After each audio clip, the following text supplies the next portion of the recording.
Tampok an manlain-lain ng mga produkto sa kinundusir na Busaygan Agri-Fishery Exhibit sa Banwaan kan Santa Magdalena, Sorsogon.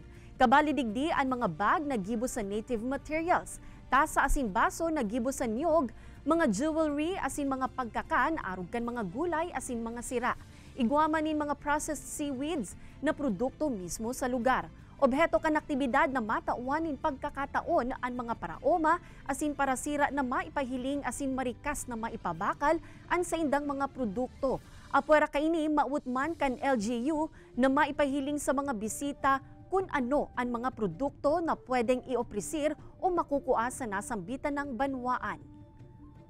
Busaingan Agri-Fishery Exhibit po kung saan part ng Busaingan Festival namin. Celebration na lahat ng mga farmers namin and fisher folks is magdi-display sila dito ng kanilang produce, mga locally produced, and meron din tayo mga handicrafts.